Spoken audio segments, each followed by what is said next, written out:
Welcome back. It is set to be a seismic night in the race for the White House. For the first time, Vice President Kamala Harris will be facing off against former President Donald Trump in a presidential debate.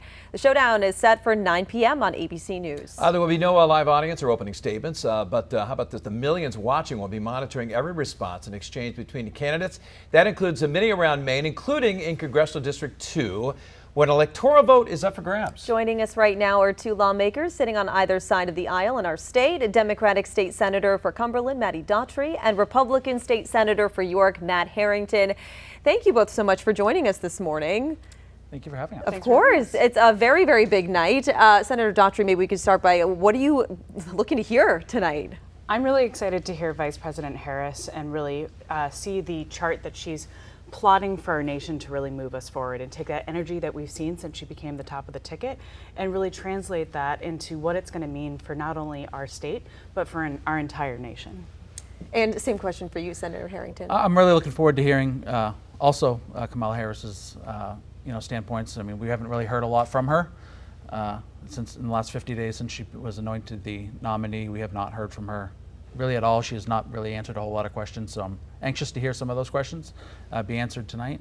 And I'm looking to hear President Trump continue to go down the path towards answering the hard questions that are the inflation that's affecting my district in particular. Yeah, let's talk about the issues. You talk about inflation. What do you think the biggest issues are to face for this, especially this debate tonight?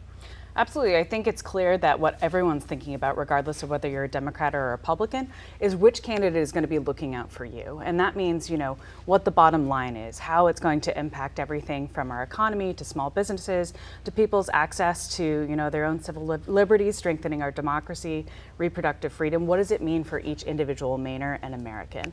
And I think, you just have to use your eyes tonight in the debate and you'll see the choices clear. And I really think the difference will be quite clear. We have folks, like Vice President Harris, who are looking out for, the middle class. And then we have someone like former President Trump, who's really concerned about creating tax cuts for the wealthy and, enriching large corporations instead of folks like you and I. Yeah, Senator? Mm-hmm. Well, I think the issue of inflation is probably the biggest issue on the minds of most Americans. The last 3.5 years have been pretty disastrous on the middle class, particularly in rural areas like rural Maine, where I represent.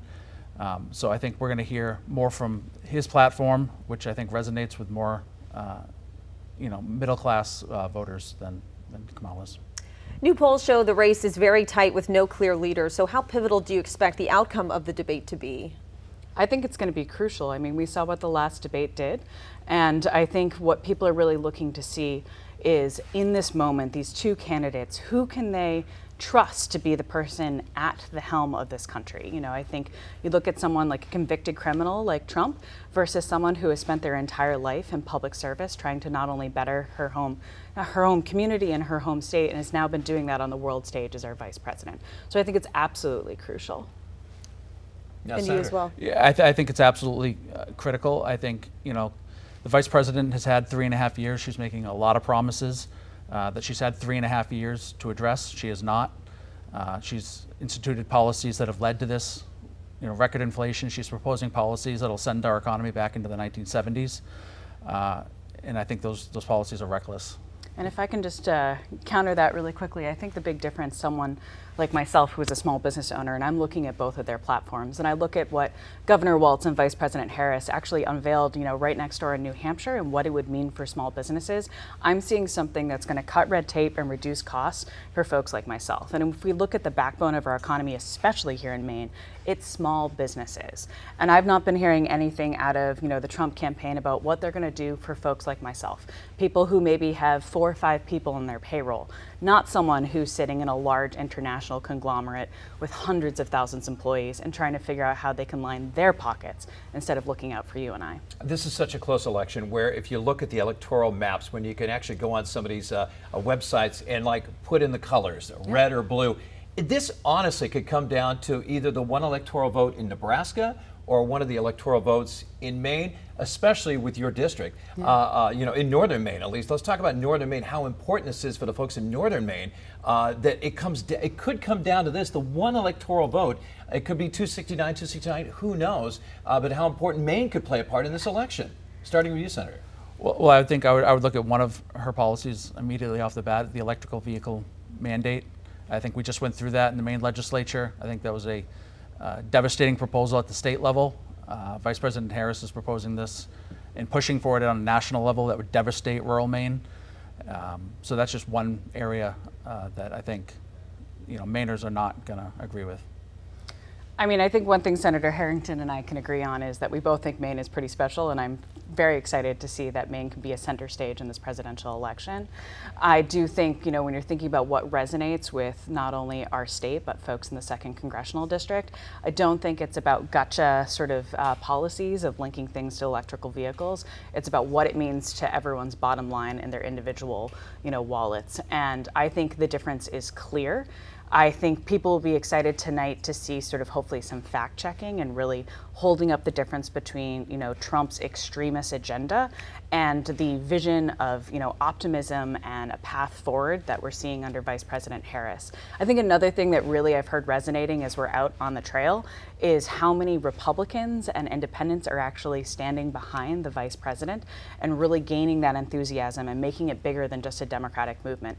I mean, currently we have 21 coordinated offices throughout the state, one in every single county, and our volunteer grassroots movement has been really, really thriving. The people walking through the doors of those headquarters are not lifelong politicians. It's folks who are really passionate about seeing someone with that joy and that optimism, leading our country. Senator Harrington, what are you hearing from your constituents, along the campaign trail and leading up to the debate tonight? What are they looking for? And then, what are they hoping for in the less than 2 months to come? Well, I think one of the biggest issues I'm hearing is, there's always this adage of two Maines. And, I represent, rural inland York County. And it truly feels like there are two Maines. There's the coastal communities that are more wealthy, and the policies that have been driven in Maine and nationally are crushing rural, more disadvantaged populations. And I think President Trump's message resonates much higher in those areas for that reason.